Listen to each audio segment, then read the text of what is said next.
Hello everyone, welcome again to the TechTech channel and in the series of business analysis. So अब तक हमने total 9 session cover कर लिए हैं, total 12 session है। धीरे धीरे करके हम सारे सेशन कवर करने वाले हैं। तो अगर आपने कोई भी सेशन स्किप कर दिया है तो आप उनको पहले विजिट करें, उसके बाद अपकमिंग सेशन आप विजिट करें। तो आज के सेशन में हम बात करेंगे कि क्लाइंट से कम्युनिकेशन किस तरीके से करना चाहिए, क्या समरी होनी चाहिए हमारी, क्या पर्सनलाइजेशन होना चाहिए, क्या टोन होना चाहिए, क्या बिहेवियर होना चाहिए, इन सब के बारे में हम डिस्कस करेंगे। और प्रोजेक्ट किस तरीके से हैंडल कर सकते हैं उसके बारे में भी हम डिटेल में पढ़ेंगे। तो सबसे पहले हम बात करेंगे कि इस सीरीज़ में, इस सेशन में हमारे पास क्या क्या कंटेंट रहेंगे और उसकी समरी क्या रहेगी। So let's explore. समरी है, client communication is not just about talking, it's about building trust, managing expectations and ensuring that project stay align with business गोल। अब ये ऑब्वियस सी बात है, अगर हम क्लाइंट से कनेक्ट होंगे तो हमारा कम्युनिकेशन बहुत अच्छा होना चाहिए। क्लाइंट को हर एक मैसेज पे सेटिस्फैक्शन मिलना चाहिए कि हम जो भी अपना ओपिनियन दे रहे हैं या जो भी अपना आइडिया दे रहे हैं वो अप्रोप्रिएट हो और वो उस बात को लेकर सेटिस्फाई रहे। As a business analyst you are often the face of the project for the client. First phase जो होता है क्लाइंट के सामने वो बिजनेस एनालिस्ट का ही होता है। तो जो भी चीज़ हम उनको प्रेजेंट कर रहे हैं वो बहुत अच्छे से होनी चाहिए। Good communication combined with structure project handling ensure successful delivery with the happy clients and long term relationship. अगर हमने एक ही बार में क्लाइंट का ट्रस्ट गेन कर लिया तो हमारे पास पॉसिबिलिटी रहेगी कि नेक्स्ट जो प्रोजेक्ट रहेगा मे बी क्लाइंट हमको ही शेयर करे। सो इन चीज़ों का ध्यान रखना बहुत ज़रूरी है। So move to the next slide. Content क्या रहेंगे इस सेशन में हमारे। फर्स्ट रहेगा इंट्रोडक्शन, जिसमें हम बात करेंगे कि क्लाइंट कम्युनिकेशन क्यों ज़्यादा ज़रूरी है। सेकेंड है टाइप ऑफ क्लाइंट कम्युनिकेशन, किस किस टाइप से हम क्लाइंट से कम्युनिकेट कर सकते हैं। Third one is first interaction with clients. Fourth one is requirement gathering communication. Fifth one is handling difficult clients and client conflict management. Sixth one is project handling as a BA. Seventh is communication during project cycle. Eighth one is best practices in communication project and handling. Ninth is common mistake and 10th role of a BA as a client trusted partner. तो ये हैं हमारे total contents जो हम one by one करके detail में explore करेंगे। So first है why client communication matters. So the success of a BA depends not only the technical skill but also on the ability to communicate clearly with the clients. Miscommunication leads to the misunderstanding, scope creep and failed projects. तो अब तक के thread में हमने बात करा था कि हमारे पास क्या टेक्निकल स्किल्स होनी चाहिए, कौन कौन से स्किल्स एक्सपर्टीज़ और एक्सपीरियंस के थ्रू हम क्लाइंट से कम्युनिकेट हो सकते हैं। अब बात करेंगे कि हमारे सॉफ्ट स्किल में भी हमको क्या क्या आना चाहिए, क्लाइंट से किस तरीके से कम्युनिकेट करना है, क्योंकि कम्युनिकेट करना बहुत ज़्यादा ज़रूरी है। डेवलपमेंट टीम से, स्टेक होल्डर से कम्युनिकेशन हमारा अलाइन हो, उसके लिए हमें दोनों साइड से कम्युनिकेशन करना बहुत इंपॉर्टेंट होता है। एक एग्जाम्पल लेते हैं हम। अ BA misunderstood a requirement in a health care application because of wake communication. Client के साथ एक क्लाइंट है जिनकी रिक्वायरमेंट है कि उन्हें हेल्थ केयर एप्लीकेशन बनवाना है, लेकिन इस कंडीशन में क्या हुआ, जो BA है उसने अपनी रिक्वायरमेंट अच्छी तरीके से गैदर नहीं करी और मिसकम्युनिकेशन हो गया। उसकी वजह से क्या होगा, जो हमारा वर्क फ्लो है और जो हमारा प्रोजेक्ट है वो बिल्ड गलत तरीके से होगा और जो हमारा कॉस्ट और टाइम है वो दोनों साइड से वेस्ट रहेंगे। तो क्लाइंट का टाइम भी वेस्ट होगा और डेवलपमेंट टीम का भी टाइम वेस्ट होगा।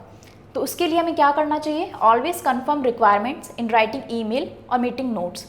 जब हमने क्लाइंट से प्रोजेक्ट रिक्वायरमेंट गैदर कर ली है तो उसके बाद हमें अप्रूवल लेना भी बहुत ज़्यादा ज़रूरी होता है। तो इसके लिए ज़रूरी है कि हम क्लाइंट से किस तरीके से कम्युनिकेट कर रहे हैं। अब बात करते हैं किस किस टाइप के कम्युनिकेशन होते हैं क्लाइंट की साइड से। फर्स्ट है फॉर्मल कम्युनिकेशन।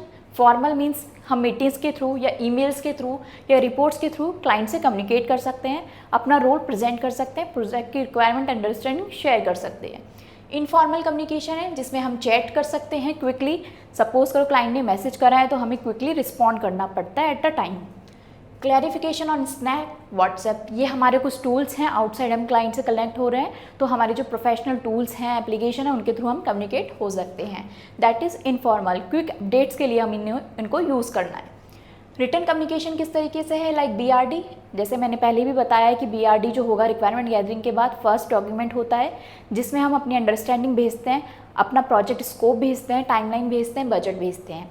MOM जो मैंने प्रीवियस सेशन में ऑलरेडी डिटेल में बताया था, क्या होता है MOM, जब हमने क्लाइंट से कनेक्ट हुए उसके बाद जो कॉल करते हैं उसके बाद जो हम रिटर्न फॉर्मेट में अपनी समरी भेजते हैं, पॉइंट्स भेजते हैं, उसको बोलते हैं हम MOM। अच्छा, इसका एक फ़ायदा और है कि अगर हमने क्लाइंट को just after the call document share कराए, तो इसका मतलब ये है कि क्लाइंट को अच्छे से ट्रस्ट बिल्ड हो गया है, सेटिस्फेक्शन हो गया उसको कि हमने प्रोजेक्ट अच्छे से गैदर किया है। तो ये कुछ टिप्स हैं जो हम बिजनेस एनालिस्ट में यूज़ करते हैं। स्टेटस रिपोर्ट्स, डेली स्टेटस क्या है, डेवलपमेंट टीम ने क्या करा है, इन सारी अपडेट्स और जो भी हमारे ट्रैक हैं वो टाइम टू टाइम क्लाइंट को शेयर हो, वो भी बहुत ज़्यादा ज़रूरी होता है। वर्कशॉप एंड शेड्यूल कर सकते हैं मीटिंग, जिसमें क्लाइंट क्या करेगा, हमारा जो प्रोजेक्ट स्टेटस है वो चेक कर सकता है, और डेली अपडेट्स जो हमारे रहते हैं एंड ऑफ द डे वो हम प्रोवाइड कर सकते हैं। रिक्वायरमेंट इंटरव्यूज़, इन केस अगर कोई रिक्वायरमेंट ऐसी आती है जो इंटरव्यू के थ्रू होगी तो वो भी हम हेल्ड करवाते हैं। एग्जाम्पल है sending MOM after every client call, build trust and ensure alignment, जो कि मैंने आपको भी डिटेल में बता दिया है। नेक्स्ट स्लाइड है हमारी first interaction with the client. मैंने पहले ही बता दिया कि क्लाइंट से फर्स्ट इंटरेक्शन जो होता है वो बिजनेस एनालिस्ट का होता है। तो हमें ये ध्यान रखना बहुत ज़रूरी है कि हमारा जो टोन है, हमारा जो बिहेवियर है, हमारे जो नोट्स हैं वो अच्छे से डिक्लेयर हो, प्रेजेंट हो। सो फर्स्ट समरी है हमारी, impression sets the tone of relationship. हम किस वे में मैसेज कर रहे हैं क्लाइंट को, हमारे क्या ग्रीटिंग्स हैं, वो ध्यान में रखने वाली बात है। सबसे पहले इंट्रोड्यूस करना है हमें as a BA and explain करना पड़ेगा कि हमारा रोल क्या है। हम एज अ इंडिविजुअल वर्क कर रहे हैं तो इंडिविजुअल उनको प्रेजेंट करना पड़ेगा। अगर हम किसी कंपनी या ऑर्गेनाइजेशन के थ्रू प्रोजेक्ट ले रहे हैं तो हमें कंपनी का इंट्रोडक्शन देना पड़ेगा, लाइक इस कंपनी में काम करते हैं, यहाँ हमारे इतने टीम मेंबर्स हैं, ये सर्विसेज हम ऑफर करते हैं। तो खुद का इंट्रोडक्शन देना इनिशियली क्लाइंट के लिए बहुत ज़्यादा इंपॉर्टेंट रहता है। See expectation about the communication channel. अब एक एग्जाम्पल लेते हैं, onboarding call with e-commerce client. BA का रोल होता है कि वो प्रोजेक्ट स्कोप क्लैरिफाई करे, डॉक्यूमेंट शेयर करे, डेवलपमेंट टीम को इंट्रोड्यूस करवाए, उनसे कनेक्ट करे, मीटिंग ले, जो कि अवॉइड करता है फ्यूचर कन्फ्यूज़न को, कि आगे जाके कोई कन्फ्यूज़न क्रिएट ना हो, उसके लिए हमें बहुत ज़्यादा इसेंशियल है। We will move to the next slide, that is about requirement gathering communication during discovery phase, means initial phase of the getting the requirement. Communication is the key to extracting real needs. We need to ask open ended question. हमें बिना किसी hesitation के client से question करना है। ऐसा नहीं सोचना है कि क्लाइंट को ये लगे कि हमें कुछ नहीं आता। जितने ज़्यादा क्वेश्चंस पुट अप करोगे उतना हमारे लिए बेनिफिशियल है। अब कुछ इररिलेवेंट क्वेश्चंस आपको नहीं पूछना है, जो बेसिक रहते हैं वही आपको पूछने हैं, जिससे क्लाइंट को ये ना लगे कि हमारे पास टेक्निकल एक्सपर्टीज़ नहीं है। क्लाइंट को सिर्फ हमें ये ट्रस्ट और बिल्ड करवाना है कि हम उस प्रोजेक्ट के लिए कैपेबल है, हमारे पास वो एक्सपीरियंस है। रिकन्फर्म अंडरस्टैंडिंग विद क्लाइंट, जो भी हम प्रोजेक्ट गैदर कर रहे हैं, रिक्वायरमेंट गैदर कर रहे हैं, उसके लिए अप्रूवल लेना बहुत ज़्यादा इसेंशियल है। एग्जाम्पल लेते हैं, instead of asking do you want payment integration. अब ई-कॉमर्स एप्लीकेशन है, वेबसाइट है, तो उसमें ऑब्वियस सी बात है ऑर्डर होगा, ट्रैकिंग होगी, क्लाइंट किस तरीके से ऑनलाइन पेमेंट करेगा, तो उसके लिए हमें नीड है पेमेंट गेटवे इंटीग्रेशन। तो हमें ये डायरेक्ट नहीं पूछना है कि आपको इस एप्लीकेशन या वेबसाइट में पेमेंट इंटीग्रेट करवाना है क्या, क्योंकि ये तो ऑब्वियस है, बाय डिफ़ॉल्ट चीज़ है कि अगर ई-कॉमर्स एप्लीकेशन है तो उसमें ऑब्वियस सी बात है कि पेमेंट इंटीग्रेशन होगा। हमें इस क्वेश्चन को किस तरीके से इन्हांस करके बोलना है कि what payment method do you want to use. अब पेमेंट गेटवे मेथड भी अलग अलग तरीके के होते हैं, जैसे स्ट्राइप हो गया, कैश फ्री हो गया, पेपल हो गया, रेजर पे हो गया। तो हमें इस तरीके से इन्फ्लुएंस करके वो क्वेश्चन पूछना है, बेसिक क्वेश्चन नहीं पूछना है, इन्हांस करके अपने आप को वो चीज़ें क्वेश्चन में कन्वर्ट करके देनी है, जिससे क्लाइंट को लगे कि हमको उस प्रोजेक्ट में काफ़ी एक्सपर्टीज़ है। So move to the next slide, handling difficult clients and conflict management. कभी कभी ऐसा होता है कि हम स्टेक होल्डर को पहचान नहीं पाते हैं। कुछ क्लाइंट्स ऐसे होते हैं जो रूड बिहेवियर करते हैं, टाइम पे रिस्पॉन्ड नहीं करते हैं, थोड़ा हाइपर हो जाते हैं। तो हमें इस कंडीशन में बहुत काम रहना है। ऐसा नहीं है कि वो हाइपर हुआ तो हम भी हाइपर होके उसको गलत मैसेज कर रहे हैं, गलत इन्फॉर्मेशन प्रोवाइड कर रहे हैं, या ईगो में आके कुछ ऐसी चीज़ें नहीं करनी है जो डिस्प्यूट क्रिएट करे। हमेशा अगर हमारा इन केस 1% भी फॉल्ट होगा तो हमें वो चीज़ें एक्सेप्ट कर लेनी है, बट कभी भी इररिलेवेंट इन्फॉर्मेशन और कुछ भी गलत चीज़ें शेयर नहीं करनी है क्लाइंट के साथ में। हमेशा पॉजिटिव रिस्पॉन्स देना है और पॉजिटिव बिहेवियर ही करना है। सो समरी देखते हैं, not all clients are easy, BA must manage conflicts diplomatically, we need to stay calm, don't argue emotionally, listen actively and acknowledge concerns, offer option instead of saying no. Direct कभी किसी चीज़ के लिए मना नहीं करना है, हमको सेवरल और वेरियस ऑप्शन प्रोवाइड करने हैं। जो भी अगर क्लाइंट हमें कोई चीज़ प्रोवाइड करता है, अगर हम उस चीज़ को नहीं कर पा रहे हैं तो मना नहीं करना है, हमको उसके अपकमिंग जो भी एडवांस चीज़ें हैं वो उनको शेयर करना है विद द ऑप्शंस। एग्जाम्पल लेते हैं, क्लाइंट ने डिमांड किया है कि अनरियलिस्टिक डेडलाइन है, बीए क्या करेगा, नेगोशिएट करेगा और ये लाइन बोलेगा we can deliver MVP in 2 weeks, full version in 5 weeks.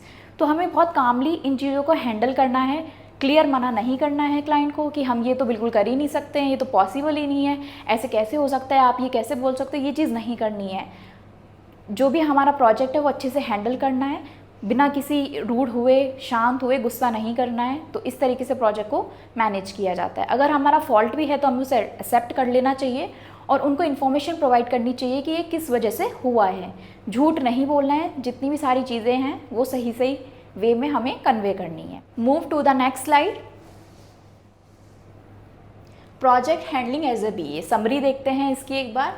BA are not PMS, means project manager. Project manager का काम होता है कि प्रोजेक्ट का स्टेटस क्या है, कितने स्टाफ्स उसमें अवेलेबल हैं, कितने मेंबर उस पर वर्क कर रहे हैं, डेली अपडेट्स क्लाइंट को जा रही है नहीं जा रही है, तो ये सारी चीज़ें होती है प्रोजेक्ट मैनेजर की। अब BA एक प्रोजेक्ट मैनेजर नहीं होता है, बट समहाउ कुछ % होता है BA कि प्रोजेक्ट को मैनेज करने के लिए BA का भी कुछ रोल होता है। So BA are not PMS but they play a big role in project execution. क्या क्या कर सकता है BA? Track requirement changes, support PM with the backlog grooming, it ensure scope is clear for the developer and the tester. Example लेते हैं, BA maintain करेगा Jira code को with the user story, developers always online रहते हैं इसके through और avoids करते हैं मिसबिल्ड्स। अगर कोई चीज़ डेवलपमेंट में स्किप हो रही है या मिस हो रही है तो BA का काम होगा चीज़ों को अलाइन करना with the stakeholder and the development team. Move to the next slide. Communication during project life cycle. So first है किक ऑफ मीटिंग। जो हमारी इनिशियल मीटिंग होती है उसको हम बोलते हैं किक ऑफ मीटिंग, जिनमें हम जितने भी हमारे जो गोल्स होते हैं, प्रोजेक्ट स्कोप्स होते हैं, वो सारे हम अलाइनमेंट में मैनेज करते हैं। वीकली स्टेटस रिपोर्ट करते हैं, शेयर करते हैं प्रोग्रेस को और ब्लॉकर्स को, रिव्यू करते हैं डेमो को, चेक करते हैं कि हमारे जो फीचर्स है वो कंप्लीट हुए हैं या नहीं हुए हैं। क्लोजर मीटिंग रहती है जिसमें जो क्लाइंट ने रिक्वायरमेंट दी थी वो पर्टिकुलर डेवलप हुई है या नहीं हुई है उसकी कंफर्मेशन देते हैं। उसके बाद हम सारी चीज़ें क्लोज करते हैं प्रोजेक्ट के थ्रू। एग्जाम्पल लेते हैं, BA sends 2 page update weekly to client. Client को डेली और वीकली बेसिस पे अपडेट प्रोवाइड करिए तो क्लाइंट का क्या है, ट्रस्ट जो है, प्रोग्रेस गेन करेगा वो विदाउट इवन डेली कॉल्स। अब कुछ क्लाइंट्स ऐसे होते हैं जो डेली अवेलेबल नहीं होते हैं, डेली कॉल्स नहीं ले पाते, मीटिंग नहीं ले पाते, तो उस कंडीशन में BA क्या करेगा, अलाइनमेंट में रखेगा चीज़ों को, ट्रैक करेगा प्रोग्रेस और क्लाइंट को शेयर करेगा उनके updates on the daily basis, weekly basis. ये म्यूचुअल डिसीजन होता है between the clients and the BA। Move to the next slide. कौन कौन सी चीज़ें हैं जो कम्युनिकेशन और प्रोजेक्ट हैंडलिंग में करनी चाहिए? Be proactive not reactive. हमेशा हमें अपडेट रहना है, ऐसा नहीं है कि बीच में हम 1 वीक के लिए गायब हो गए फिर हम रिएक्टिव हुए, तो कंटिन्यूएशन में चीज़ रहें। बिजनेस एनालिस्ट में ये बहुत ज़्यादा इसेंशियल है। Always document important notes, it is very mandatory.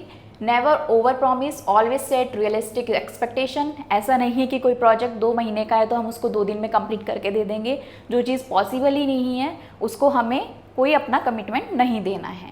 Use project management and communication tools. कौन कौन से टूल्स हम यूज़ कर सकते हैं वो मैंने प्रीवियस सेशन में आपको बता दिया है, you can also visit that sessions.